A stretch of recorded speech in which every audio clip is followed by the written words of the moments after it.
Buenas tardes, bienvenidos nuevamente a nuestro 30 aniversario del NIC Costa Rica. Hoy tenemos presentaciones con nuestros queridísimos amigos y las presentaciones de hoy se dirigen hacia DNSSEC o DNS Seguro. Tenemos hoy en nuestra grata compañía a don Carlos Martínez, que es el gerente del área técnica de la CNIC. También trabajó como promoción de la IPv6 y adopción del DNSSEC y PKI, perdón ahí, Pori. También es miembro investigador de menciones de Internet, con énfasis en los beneficios de punto de intercambio de tráfico, la seguridad del enrutamiento en el BGP, adicional como tema el DNSSEC y ataques de DOS. También es integrante del Comité de Seguridad y Estabilidad de ICANN. También contamos con la presencia de nuestro queridísimo amigo Carlos Álvarez, también que es Senior Executive Engineer de ICANN. Es examinador de fraudes informáticos. También trabajó como jefe de la división de asuntos legales y empresariales de Sony Music para varios países en Latinoamérica. Fue miembro del Subcomité de Comercio Electrónico y de la Cámara de Comercio Internacional de Bogotá. También desempeña su labor como abogado y coordinador legal de senior del bufete de abogados local de Business Software en Colombia y es egresado de la Facultad de Derecho de la Universidad de los Andes en Colombia. Y por último también contamos con nuestro también gran amigo Guillermo Lama, que es director de seguridad de información del NIC de Chile y es ingeniero en civil y en computación en la Universidad de Chile, con más de 25 años de experiencia en la industria de las tecnologías y la información. Entonces, por hoy pues damos inicio a nuestra sesión con DNSSEC y vamos a hablar un poquito con don Carlos Álvarez, que a continuación los dejo con él. Bienvenido, Carlos. Muchas gracias, Sergio. Gracias al NIC por la invitación. Gracias, Gustavo, y todo el equipo. Es un placer estar con ustedes. Voy a compartir mi presentación en este momento. Ahí está. Ya deben ustedes poder ver la presentación. Voy a aumentar el tamaño de la pantalla y ahí está. Hoy el tema que me corresponde no es exactamente DNSSEC, sino seguridad de riesgos en el DNS. Una perspectiva más de antiabuso, que específicamente las implementaciones de criptografía pues que tienen que ver con DNSSEC. Lo primero que vamos a hacer un poquitín es hablar acerca de qué es ICANN y por qué ICANN tiene algo que decir en el tema de seguridad o abuso o antiabuso. Y para eso ubiquémonos un poquito acerca justamente de qué es ICANN y qué tenemos nosotros que ver con los temas de antiabuso en el DNS. Primero es que ICANN fue creada en 1998 como una organización sin ánimo de lucro. Todos y todas tienen participación dentro de ICANN. Y cuando lo digo así, realmente lo quiero decir. Es decir, desde defensores de derechos humanos hasta activistas de libertades, bancos, titulares de derechos de marcas, gobiernos, agencias de policía. En fin, todos tienen y todas tienen un lugar y un rol que jugar dentro de la comunidad de ICANN. Y todos están representados dentro de la comunidad de ICANN. ICANN es una de las organizaciones que trabaja en conjunto con otras cuantas para buscar que Internet funcione, como todos veamos que funciona día a día. Están nuestros colegas de los registros regionales de Internet, con Carlos Martínez que nos acompaña acá hoy de parte de la CNIC. Hay otros 4 registros regionales de Internet que a su vez crearon un grupo de registros regionales de Internet que se llama la NRO. Y en fin, hay otra cantidad de organizaciones que tienen que ver con hacer que el Internet funcione. Cada uno en su propia área. ICANN tiene unas tareas específicas que están definidas por los estatutos organizacionales que nos ponen la obligación de colaborar y facilitar para que el DNS como sistema global permanezca seguro, estable y resiliente. En esa medida buscamos hacer algunas cosas que voy a mencionar en las siguientes diapositivas. Y desde esta perspectiva de cada uno hace lo que le corresponde, hay otras organizaciones con las que trabajamos o buscamos colaborar de la mejor manera, como el grupo de trabajo anti-phishing, el Anti-Phishing Working Group, los foros de gobernanza de Internet del global y los regionales, la Internet Society, otras organizaciones menos conocidas en América Latina, como el Messaging, Malware and Mobile Anti-Abuse Working Group, o MOG. En fin, hay otras cuantas organizaciones, cada uno con su niche específico en el que se enfocan. Nosotros tratamos de colaborar en todas y participamos en muchas organizaciones de estas. El ecosistema de ICANN es bien particular. ICANN como organización es probablemente única a nivel mundial, en la medida en la que, como dije, representa a todos y todas. Siendo una organización del sector privado, da un lugar para todos. Entonces tenemos por un lado la junta directiva, la junta de directores. Son 20 y algo, yo nunca recuerdo la cantidad exacta de directores que tenemos, de miembros de la junta directiva. Tenemos la organización, que es la organización para la cual yo trabajo. Tenemos la comunidad de ICANN. En cuanto a la organización, somos algo menos de 400 empleados, distribuidos en todas las regiones. La oficina principal está en Los Ángeles, pero hay oficinas en todas las regiones. En la región estamos en Montevideo, y como digo, hay oficinas en todas partes, en Kenia, en Bruselas, en Singapur, en Beijing tenemos un escritorio, en Seúl, etc. Obviamente en Europa, ya dije Bruselas tal vez. Una parte importante del trabajo de ICANN, que para muchos ha sido el más visible, es el apoyar a la comunidad en el desarrollo de políticas. Esa no es la única parte, sin embargo. La parte que hasta hace unos 6, 5 años no tenía tanta visibilidad es el componente técnico, eminentemente técnico, que tiene que ver con la ingeniería del funcionamiento del sistema como tal, y el lado del antiabuso, que es el área que me corresponde a mí. Estas dos diapositivas que siguen las puedo dejar para que pues puedan leer un poquitín. Como dije, tenemos que ayudar a mantener la seguridad y estabilidad del sistema a nivel global. Ayudamos a promover la creación de confianza en los usuarios. Damos entrenamiento a agencias de policía en investigaciones que tienen que ver con el DNS. Apoyamos a agencias de policía en las investigaciones que tengan que ver con el DNS. En la medida en la que un atacante que explote el DNS o que utilice el DNS contra los usuarios o que dirija un ataque en contra de componentes del DNS, en últimas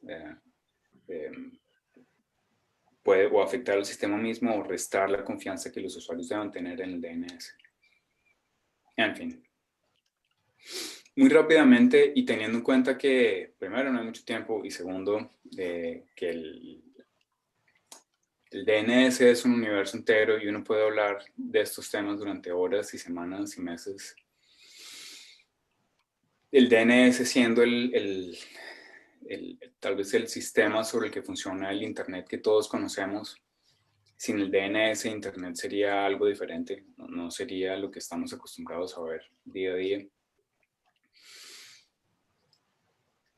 Y siendo una parte de la infraestructura sobre la que funciona Internet, obviamente contribuye a que la humanidad se desarrolle como se ha desarrollado en las últimas décadas.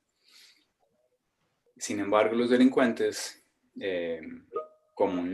cosa que no debe sorprender a nadie, han descubierto diferentes maneras de abusar del sistema, tanto de los servicios de registro de nombres de dominio, como de la operación técnica de los dominios y de cada uno de los componentes que hacen parte del sistema técnico que se utiliza para resolver los nombres de dominio.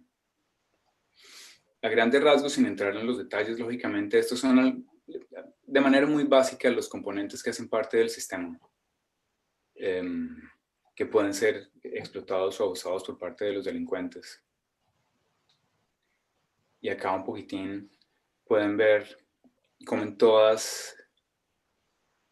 en cada una de las líneas que une un componente con el otro, y en los componentes mismos puede haber vulnerabilidades u oportunidades para que los atacantes puedan hacer de las suyas. Y esto solamente hablando de la operación técnica de la resolución de los dominios. Es decir, ¿qué es la resolución de un dominio?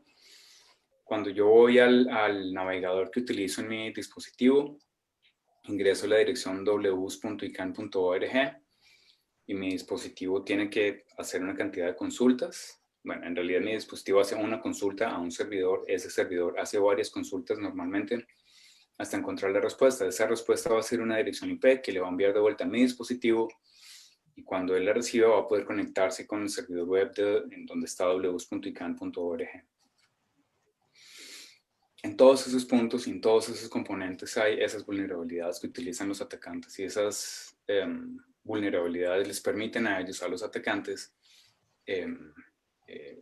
hacer lo que se conoce en inglés como hijackings o poisonings, que son simplemente robo o envenenamiento del DNS, que no quieren decir nada diferente a que un atacante explotando o abusando del DNS pueda enviarlo a usted a donde él quiera. Si por cualquier razón, imaginemos un caso triste en el que un ISP olvidó asegurar suficientemente bien su servidor de DNS, un atacante comprometió ese servidor de DNS y usted es cliente de ese ISP, el atacante puede, cuando usted en la mañana entra a ver las noticias, el atacante puede hacer que usted no se dirija a su sitio de noticias preferido, sino a una copia de ese sitio, operada desde un servidor de los atacantes, en el que, desde el que usted va a recibir probablemente malware, o le van a robar sus credenciales de acceso si fuera un sitio de servicios bancarios, etc.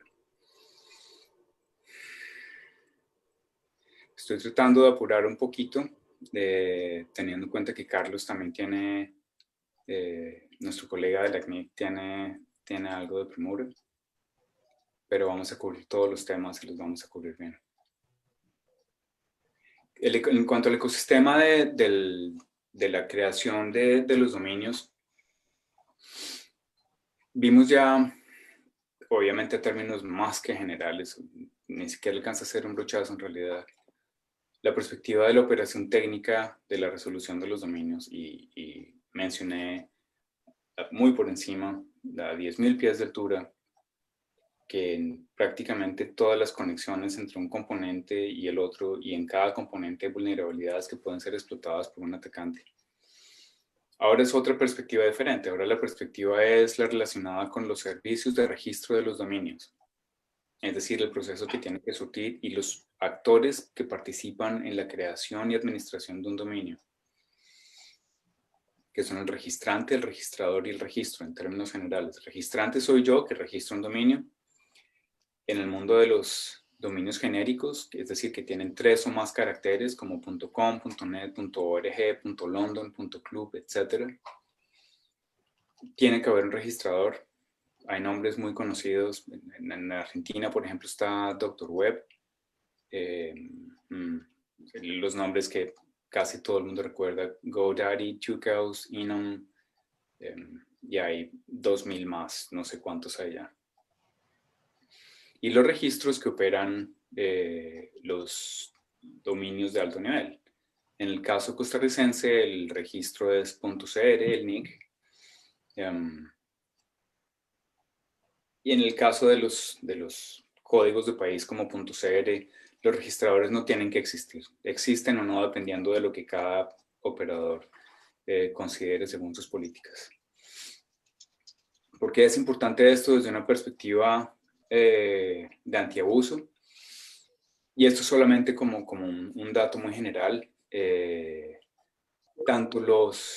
Cuando uno piensa en actividad delictiva, por lo general quien reporta la comisión de un delito es la víctima, es lo más normal. En actividad delictiva, en internet, en línea, no es solamente la víctima.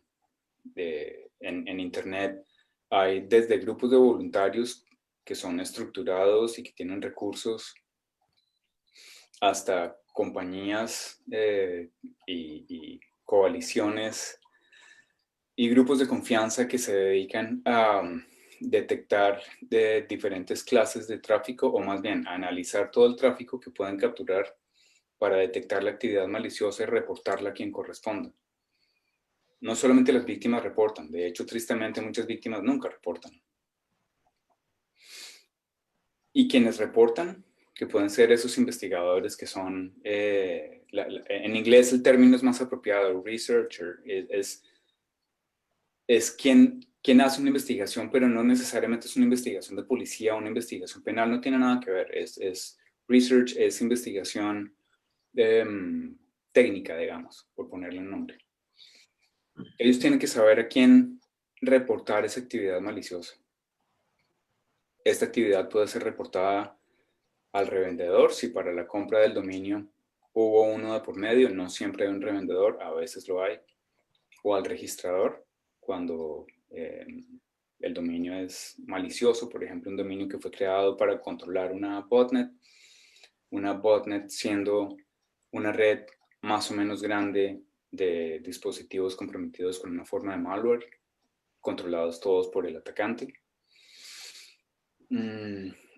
O el registro, dependiendo de la situación. El registro en este caso en Costa Rica, como dije, sería el NIC. Y cada registro tiene, de nuevo, en el caso de los códigos de país, tiene sus propias políticas respecto de cómo responden a los reportes de abuso.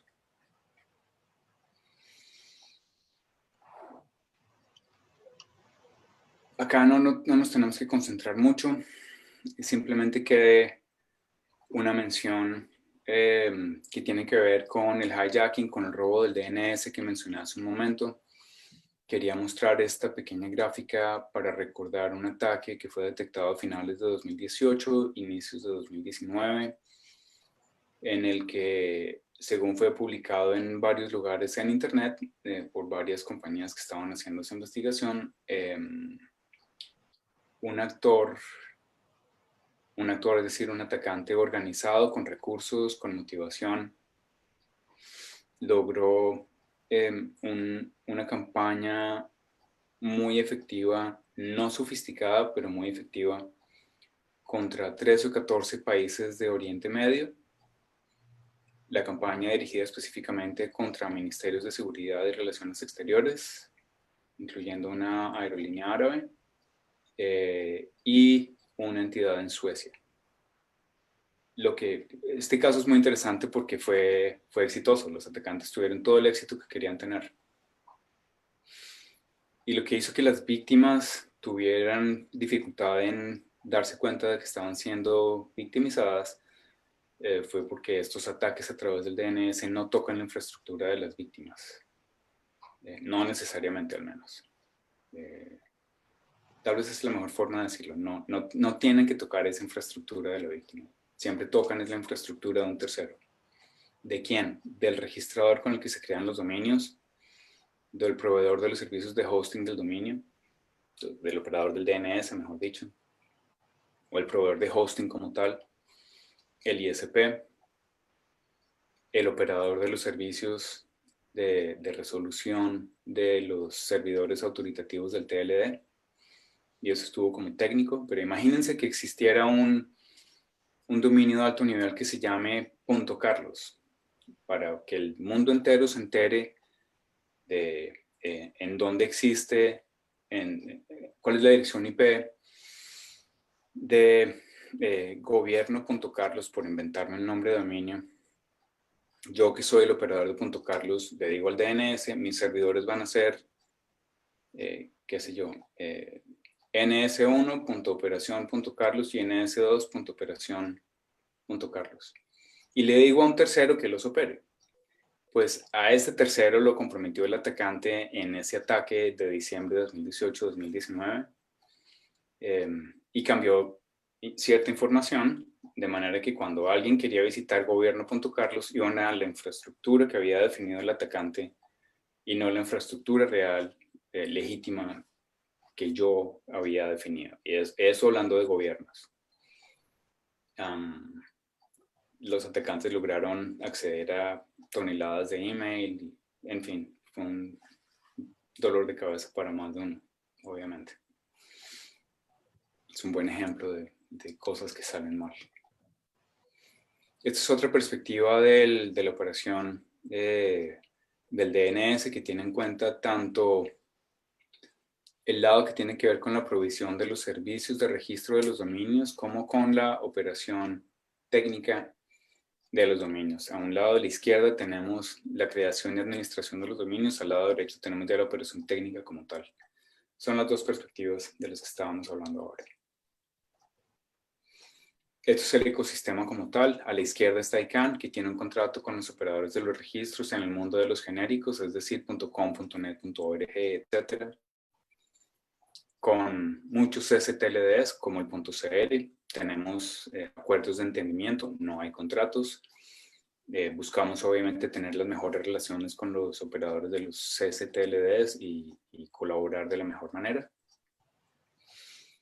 Luego existe un contrato entre ICANN y los registradores. Y es toda una cadena de contratos, sin entrar en todos los detalles. Y esta cadena de contratos es lo que permite que el mundo de los dominios funcione y exista. Ya hablamos de los códigos de país. Abuso en el DNS. ¿Qué es el abuso en el DNS? No hay un consenso. De hecho, cuando nosotros, y aquí me equivoqué, me faltó una S en el título. Cuando a nosotros como funcionarios o empleados de ICANN, como staff de ICANN, nos preguntan qué es abuso en el DNS, no podemos responder. La razón es porque esta es una discusión que está teniendo lugar en el seno de la comunidad de ICANN y la definición de qué es abuso en el DNS depende de lo que defina la comunidad de ICANN. Por eso yo no tengo una opinión. Oficialmente yo no tengo una opinión acerca de qué es abuso en el DNS. Puedo, eso sí, mencionar que hay diferentes enfoques acerca de lo que la gente piensa que es abuso en el DNS. Por un lado, volvamos a 2013, el Comité Asesor Gubernamental de ICANN dio unos lineamientos acerca de lo que ellos consideran es abuso en el DNS. Fue no una definición como tal, pero como dije, un lineamiento inicial.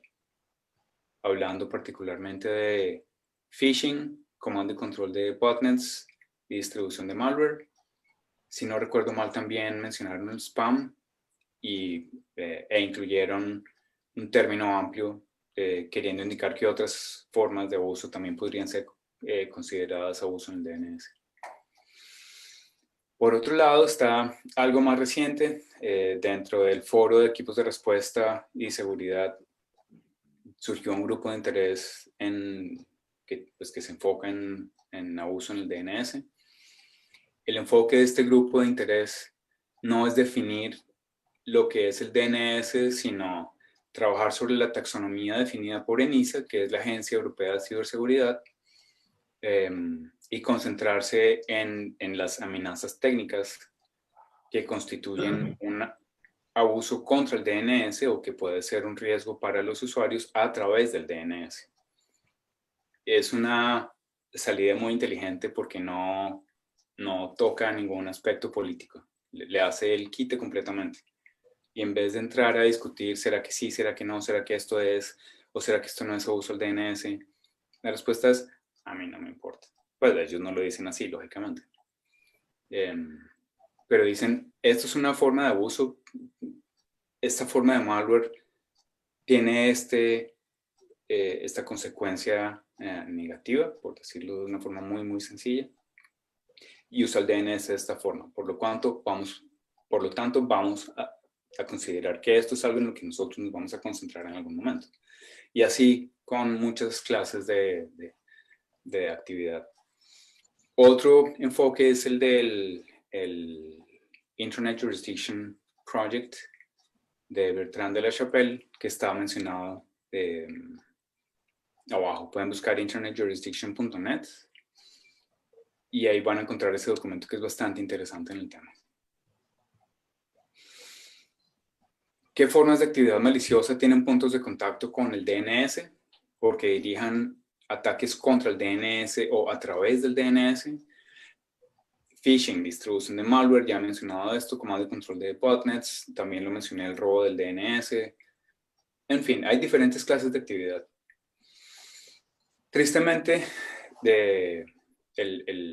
la generalidad de la gente no es consciente de lo importante que es ponerle atención a la seguridad en el DNS. Y esto, siendo que mis comunidades objetivos son tanto las agencias de policía como la gente en el sector privado que trabaja se llama Threat Intelligence o inteligencia, ¿cómo se dice? Inteligencia sobre amenazas.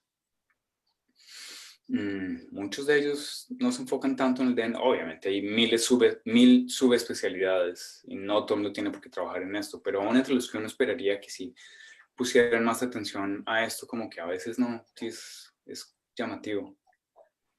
Simplemente porque hay tanta información en el DNS y porque es tan relevante que uno a veces no entiende muy bien.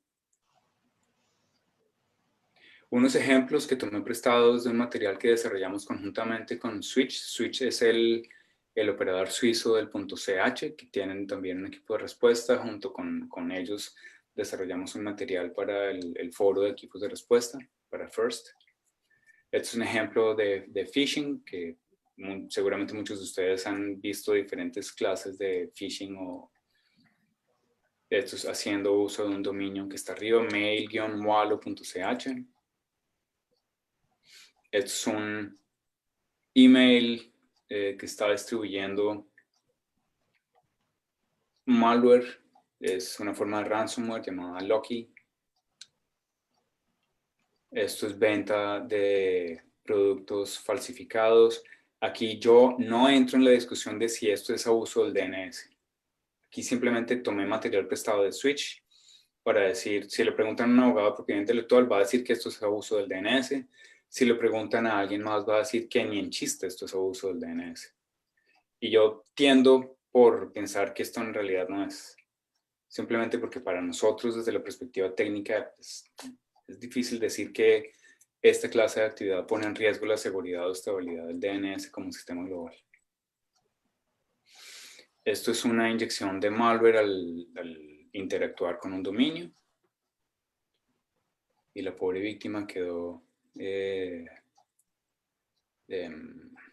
pues con su dispositivo ya untado, ¿cómo se dice? Infectado con el malware. Ahí está el dominio shark.denisprivatne.top.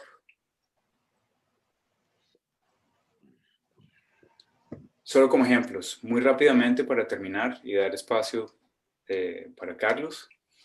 ¿Qué pasó con la pandemia en cuanto a la actividad maliciosa en el DNS? Al igual que muchos empezamos a observar en un momento artículos de prensa publicados en diferentes partes en Internet diciendo que había miles de dominios que estaban apareciendo relacionados con la pandemia y que estaban siendo utilizados para toda clase de cosas delictivas y maliciosas. Como consecuencia, para evitar que algo grande realmente pasara, creamos un proyecto que tiene un nombre bastante largo. La sigla es DNSTicker, en inglés Domain Name Security Threat Identification Collection and Reporting, largo. En resumidas cuentas, lo que hacemos es que analizamos todos los nombres de dominio del mundo de los genéricos, es decir, y algunos CSTLDs, algunos códigos de país. Tenemos un diccionario, pues creamos un diccionario de términos relacionados con la pandemia, y ahí escribí pandemia, se me fue una C, en 6 idiomas. Una vez identificamos esos dominios relacionados con la pandemia, en ese momento, obviamente, esa lista va a incluir dominios legítimos y dominios maliciosos. Para excluir los legítimos, disparamos los dominios, toda esa lista ya identificada contra lo que consideramos son fuentes de inteligencia de alta confiabilidad, como Virus Total, PhishTank, Alien Vault y Google Safe Browsing. Pero aún así, aunque son fuentes de alta confiabilidad, hay un humano entre nosotros en el equipo que revisa cada uno de los reportes que llegan de estas 4 fuentes. Porque, por ejemplo, hay en VirusTotal, para quienes lo conocen, VirusTotal coge cada dominio y lo dispara contra 70 motores, 70 engines, ¿cuál es la palabra? 70 analizadores de riesgos, por decirlo así. Exacto. Y algunos de ellos no son tan confiables. Entonces, cuando llega con resultados solamente de esos motores, pues no se puede confiar mucho en que sí sea malicioso el dominio. Una vez el humano hace ese análisis,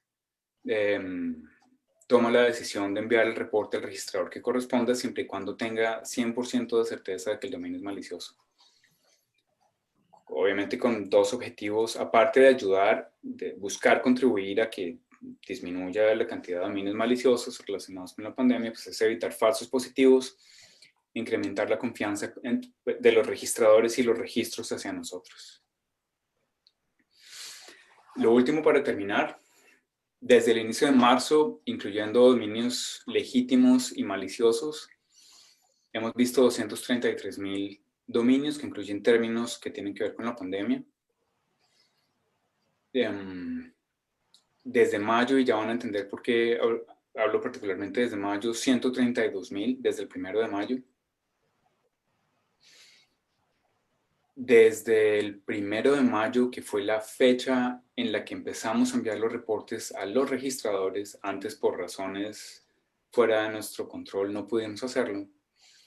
De esos 132,000, detectamos 8,000 con reportes que llegaron de las cuatro fuentes de inteligencia. Y de eso solamente 1,700 tenían reportes significativos que valían la pena poner a revisión de nuestro compañero del departamento.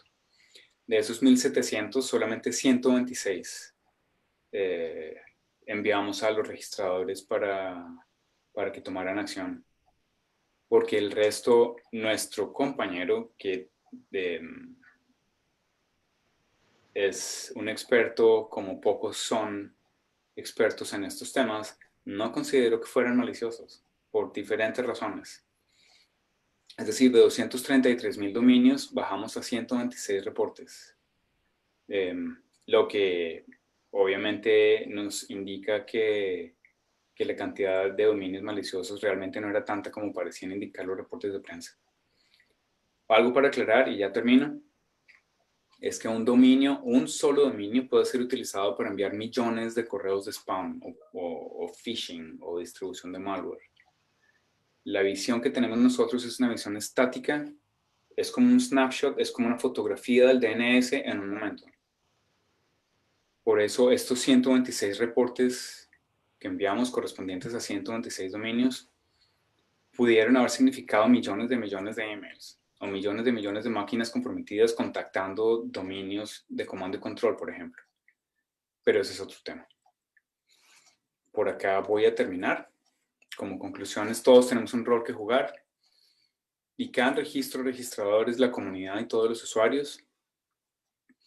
El DNS permite la existencia de Internet como lo conocemos. Si no existiera sería un dolor de cabeza o quién sabe qué tecnología se habría inventado. Los delincuentes siempre se van a inventar nuevas formas de abusar de la tecnología. No importa, siempre es el gato y el ratón. No importa lo que el lado claro, el lado de la luz de la fuerza encuentre para detenerlos, ellos siempre van a encontrar formas de saltar las defensas.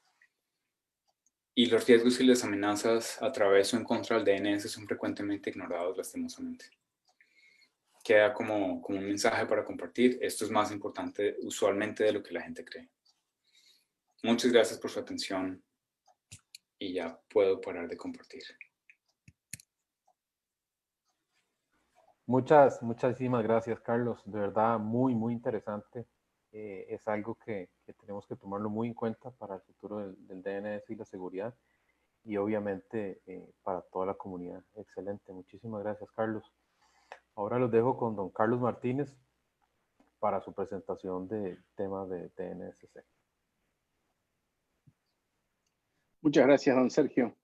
Yo voy a hacer un cambio de registro, si se quiere, voy a pasar a una cuestión un poco más técnica. Estuvo muy interesante lo de mi tocayo Carlos Álvarez y de hecho voy a hacer algunas menciones a cosas que me permiten conectar lo que yo les voy a comentar a cosas que él estuvo mencionando.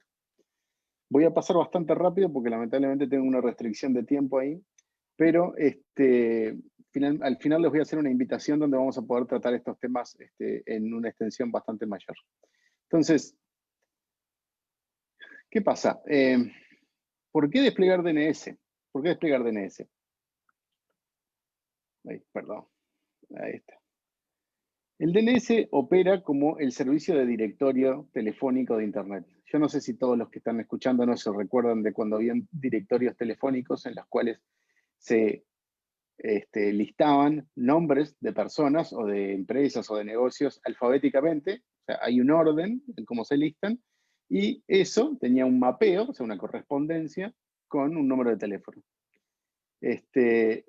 Para ser sincero, para encontrar una foto de un directorio telefónico se me hizo bastante engorroso y descubrí cosas interesantes como por ejemplo que los directorios telefónicos antiguos se venden como objetos de colección en Internet, cosa que me sorprendió bastante. El directorio en Internet, el servicio de directorio de Internet es lo que conocemos como DNS, que no está estructurado como una lista ordenada alfabéticamente, pero también tiene un orden, está estructurada como un árbol invertido. Y el árbol invertido, como estructura de datos, también tiene un orden.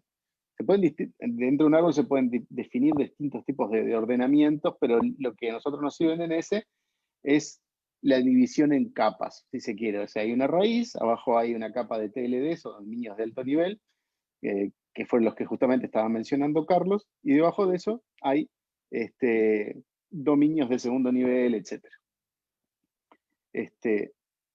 Para ustedes resolver un nombre en Internet, se pueden aprovechar, si se quiere, lo que se hace es aprovecharse de este orden implícito que existe en la estructura del DNS para que todos los DNS que participan del sistema sepan dónde empezar y cómo seguir una resolución.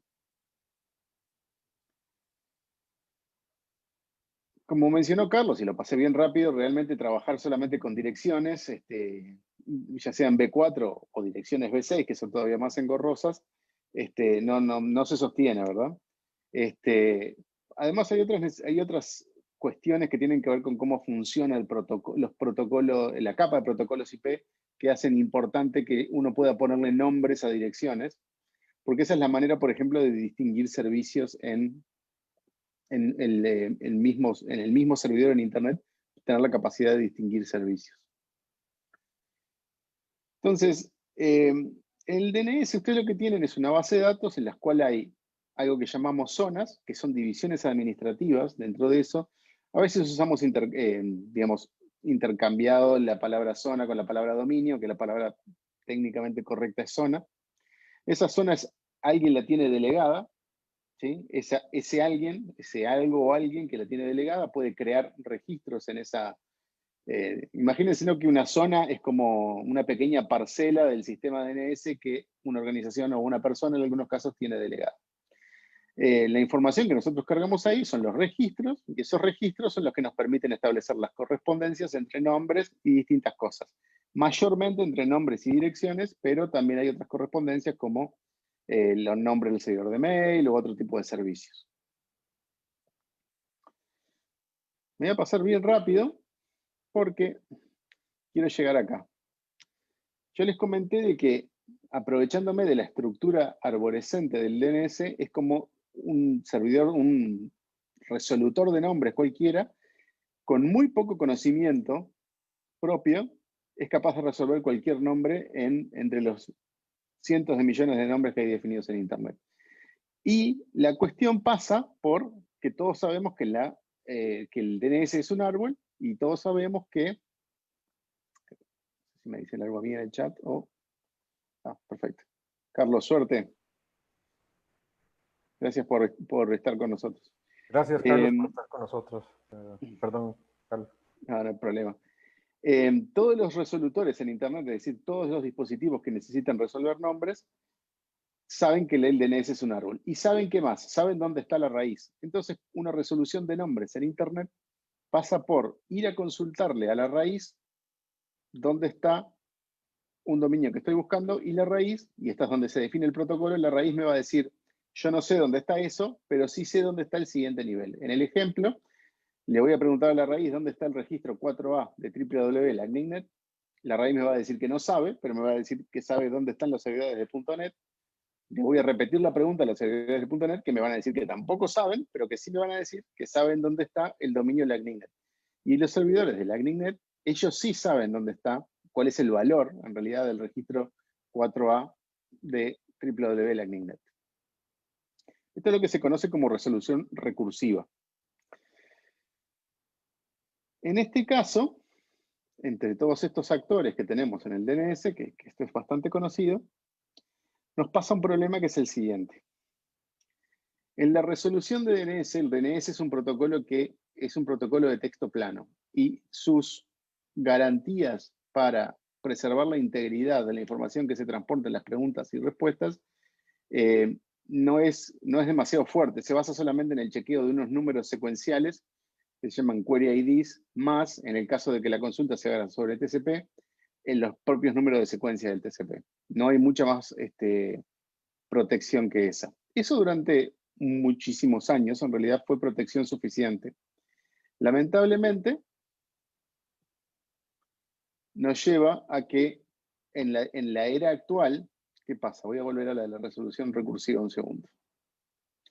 En la era actual, como este protocolo no tiene mayores protecciones de integridad, cada uno de estos pasos de la recursión es una ventana o un punto donde un atacante podría tratar de engañarme. ¿Engañándome cómo? Mintiéndome, es decir, en alguno de los saltos estos de recursión, si yo tengo la mala suerte de caer en un servidor de nombres comprometido, recuerdan lo que comentó Carlos Álvarez del ataque de 2018 contra estas distintas organizaciones, justamente en ese caso, si yo iba a consultar en uno de estos pasos de recursión a un servidor comprometido, podría terminar viendo un www.lagnicnet, que no es la página de LACNIC, sino es la página de alguna organización que quiere tomar algún tipo de acción reñida con la legalidad, por llamarlo de alguna forma. Entonces lo que necesitamos agregarle al DNS es la capacidad de saber que las respuestas no han sido alteradas en viaje. Y para ilustrar eso, permítanme compartirles unos dibujos que son excelentes, que son de un evento de ICANN, justamente voy a tener que parar de compartir acá para compartir nuevamente. Acá está. Son muy, muy buenos y se leen como una historia. Esto está disponible públicamente, si lo buscan, The Origins of DNSSEC, lo van a encontrar enseguida. Este que yo saqué es del ICANN de Beijing, aunque lo han dado varias veces, entonces seguramente encuentren distintas versiones. La idea es la siguiente. Imagínense que tienen dos tribus de cavernícolas que viven de lados opuestos de un gran obstáculo natural. En el ejemplo acá es el Gran Cañón del Colorado, pero imagínense cualquier cosa. Y hay dos miembros de esas tribus que quieren establecer una relación entre ellos, quieren ser novios o lo que sea, pero se encuentran con, primero, el obstáculo natural y, por otro lado, con el desagrado de los ancianos de las dos tribus que no están muy convencidos de esa relación.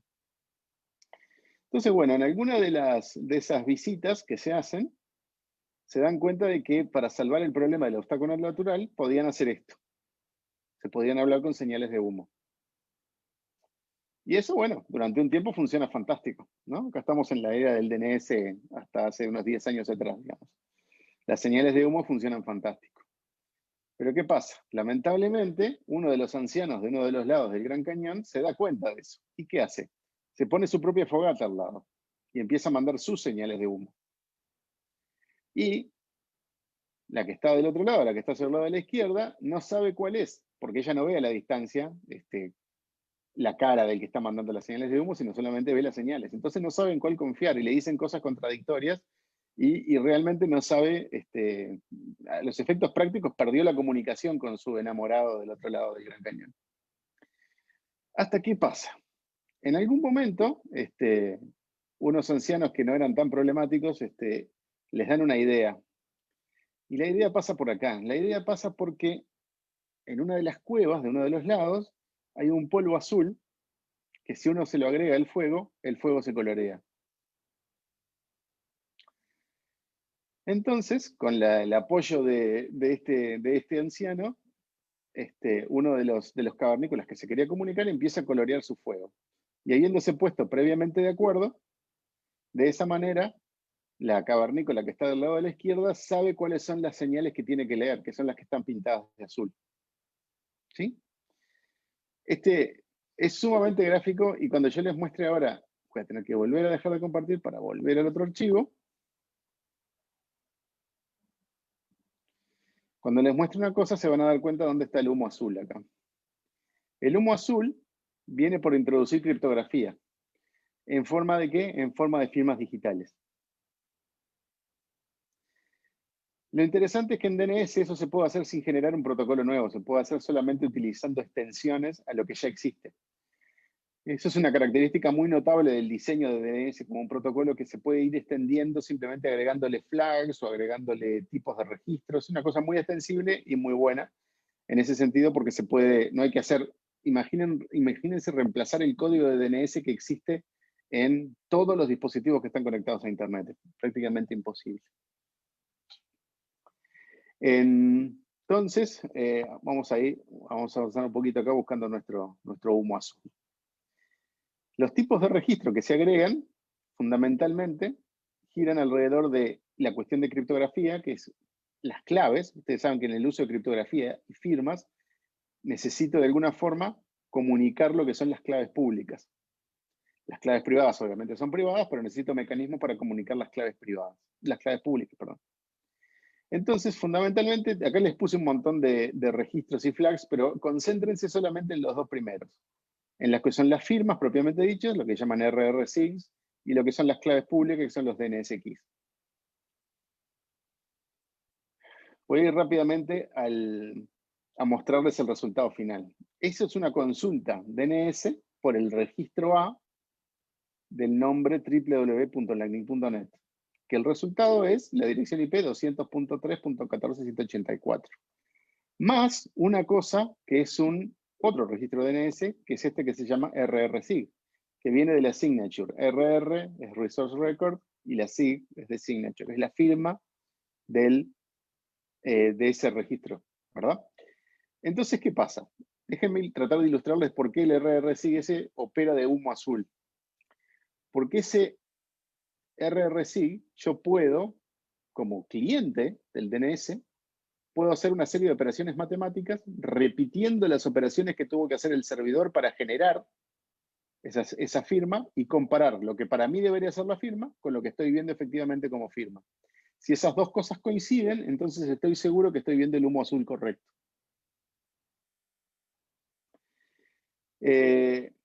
Obviamente pasé muy rápidamente por encima de una enormidad de complejidades que tienen que ver con cómo se generan las claves, cómo se almacenan las claves, cómo se debe extender adecuadamente el protocolo DNS para que manteniendo la compatibilidad con el DNS, la versión anterior de DNS, no se rompa nada, etcétera, etcétera.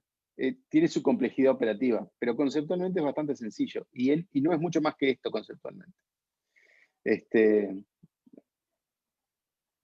Entonces, esto ya se los comenté, en definitiva los pasos de verificación de firmas. Me falta comentar un solo tema para ya darle un cierre a esta introducción al DNSSEC. Y tiene que ver con la cadena de confianza, que este es un problema que los cavernícolas no tenían, por eso lo dejé aparte.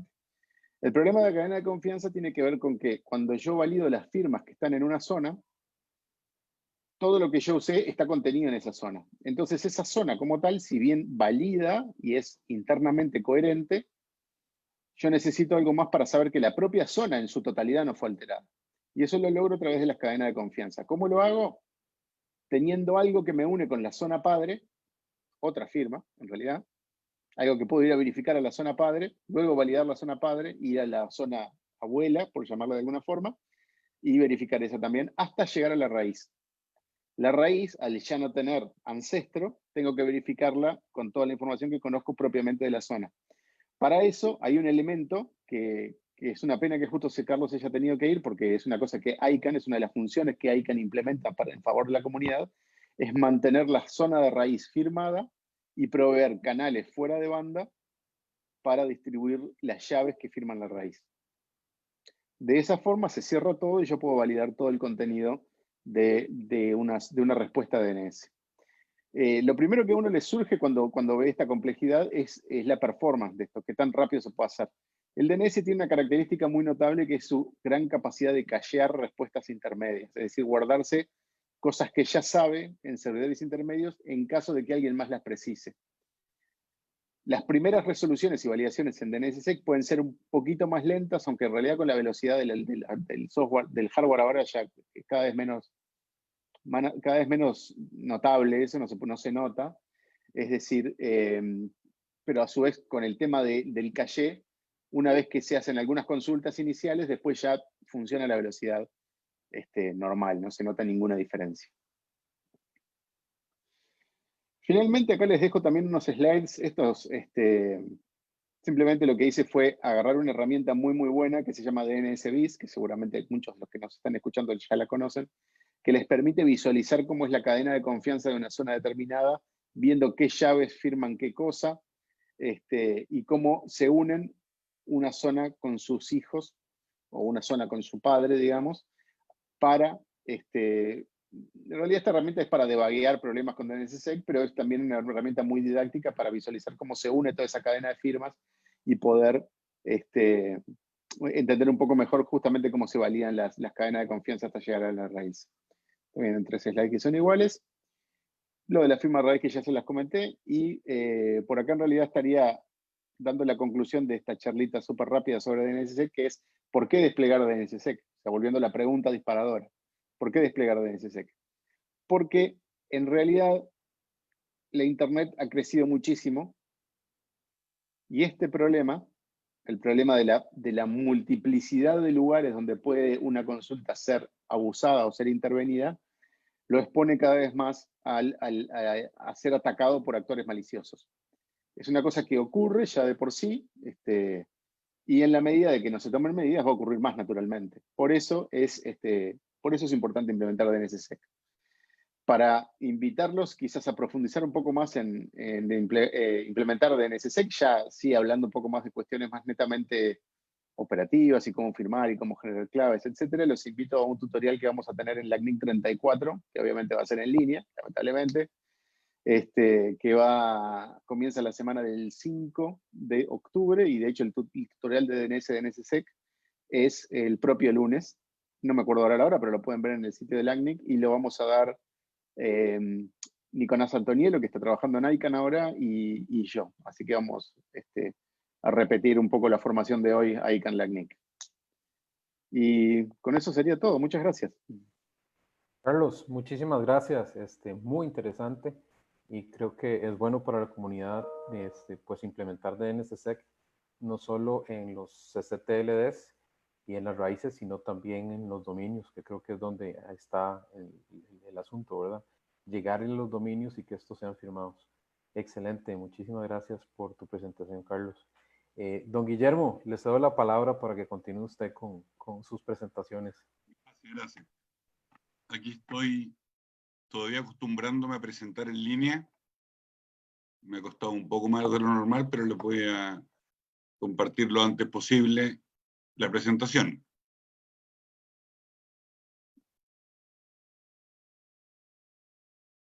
Quiero agradecerle a Carlos y a Carlos de ICANN y a Carlos Martínez, porque la verdad es que con ellos, con uno he conversado más que otro, pero son lineamientos generales que a uno le sirven en todas partes.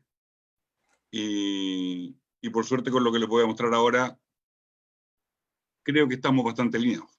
Gracias. Carlos, perdón, Guillermo, una consulta para Carlos que hay por ahí.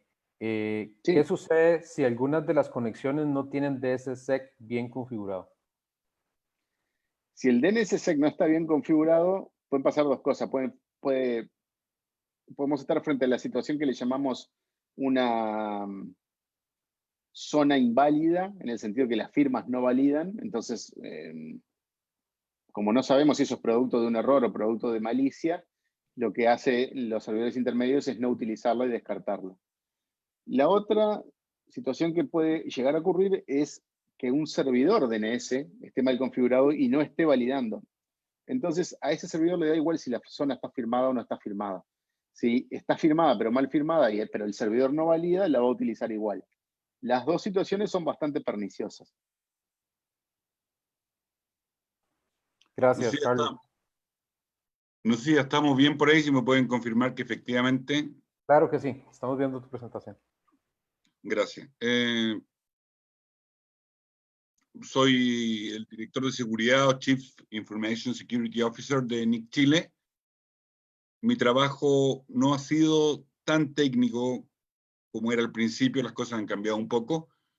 Y como bien se mencionó antes, el tema DNS abuse o abuso del DNS genera bastante controversia y opiniones encontradas. En lo cual, nosotros hace pocos meses tuvimos que tomar una decisión y es parte de lo que les voy a contar. Para nosotros la asignación del TLD, antes que existiera ICANN, fue en 1988, un poco antes que a Costa Rica probablemente, y en 1998 nos sumamos a ICANN. Por supuesto hay problemas que uno pensaba que podían ocurrir de manera técnica, pero no veía la implicancia social que iba a tener. Y básicamente, en una cosa que ya se mencionó antes, y me imaginaba que así voy a hacer, la traducción de nombre a dirección IP es la función básica del DNS. En mi trabajo habitual tengo que ver la seguridad, la información, y eso lo abarca todo hoy día, no son solo los sistemas. Y como definición de seguridad tenemos que tenga confidencialidad, integridad y disponibilidad. Y cuando empezamos a recibir este tipo de cosas, qué es lo que era DNS abuse o no, había una intersección bastante grande en lo que se hacía y lo que no se podía hacer.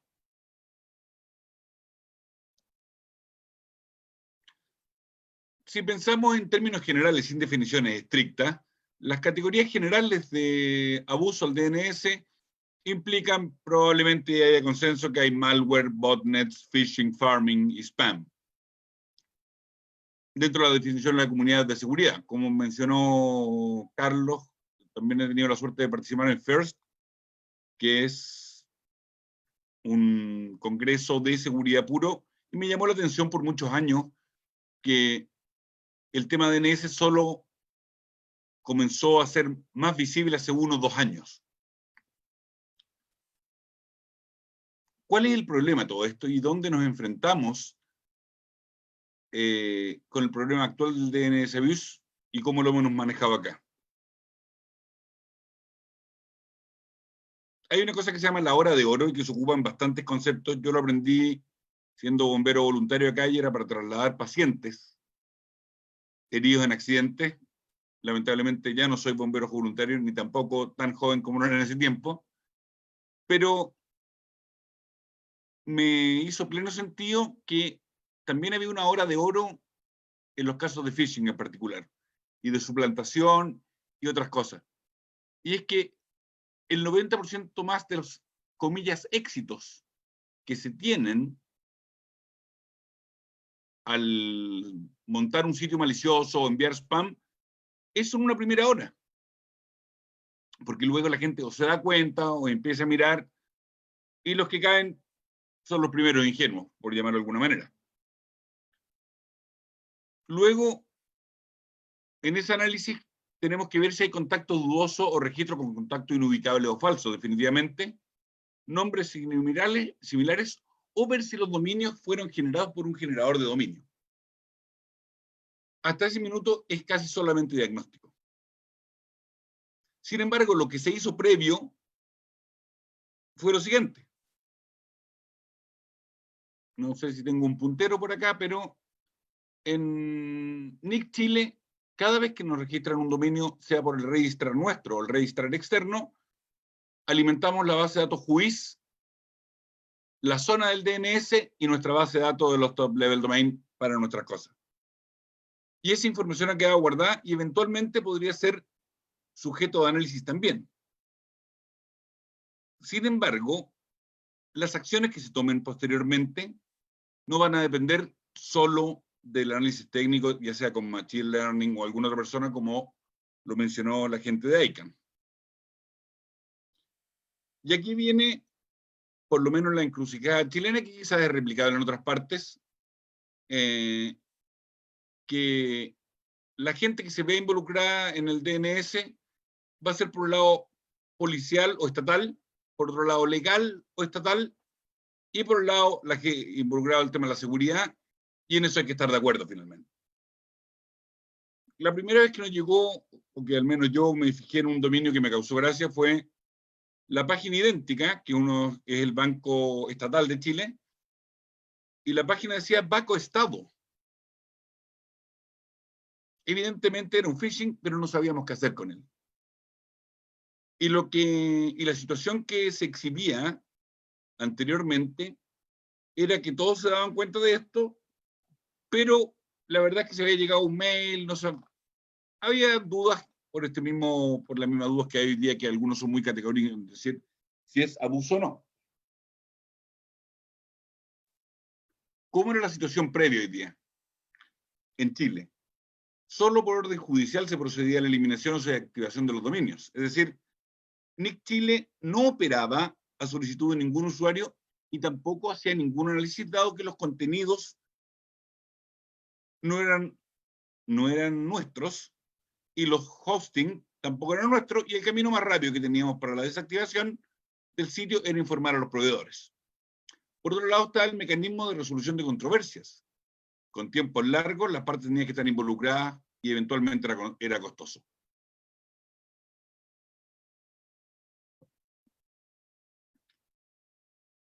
En algún minuto, después del ICANN de hace un año, el tema Abuse DNS, al menos en Chile, tomó relevancia a nivel de prensa y tuvimos que tomar una definición. Y lo que se adoptó fue la integración de algunas reglas que no son solamente técnicas, y ahí está lo que pensábamos algunos, que podríamos decir con criterios técnicos si se desactivaba o no.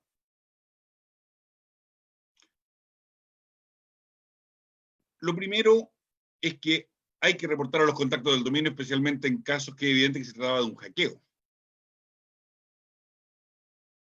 Reportar al hosting para que tome las acciones que corresponden, que es lo que les decía, en caso que se trata de una evolución de términos y condiciones de servicio. Si alguien está suplantando identidad, si alguien está tratando de hacer phishing o simplemente copiando imagen, vía el hosting lo podemos hacer. En el caso que los datos sean incompletos o falsos, se puede invocar un artículo de nuestra reglamentación sobre las condiciones de eliminación directamente. Y esa es una parte que hoy día se invoca y se le ha dado celeridad, dado que se incorporó en el tema de procesos internos del abuso del DNS. Naturalmente, como escuché por ahí, la transformación digital y el teletrabajo no lo aceleró ni el CEO, ni el CTO, ni el gerente de tecnología, lo aceleró nuestro no tan amigo SARS-CoV-2. Y la cantidad de demandas por este servicio de desactivación probablemente subieron ahora. Se orientan las denuncias respectivas a lo que es la Policía de Investigación o Fiscalía en Chile, junto con ejecutar prontamente órdenes emanadas de autoridades competentes que nos puedan dictaminar las cosas. Cuando se trata de dominios en la práctica que están inscritos por otros registradores, registers, nosotros tenemos un formulario de abuso para las acciones que corresponda, que hoy día es la desactivación.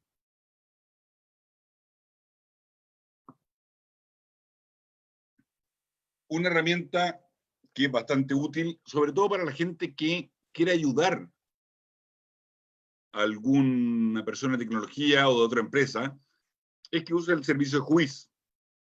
Esa es la base de datos pública hoy día, con la mayor cantidad de información para contactar al posible hosting y a los servidores de DNS que estén sirviendo ese dominio. En el caso de nosotros somos nosotros mismos, así que por suerte no nos ha suplantado a nadie. Y para el protocolo de desactivación,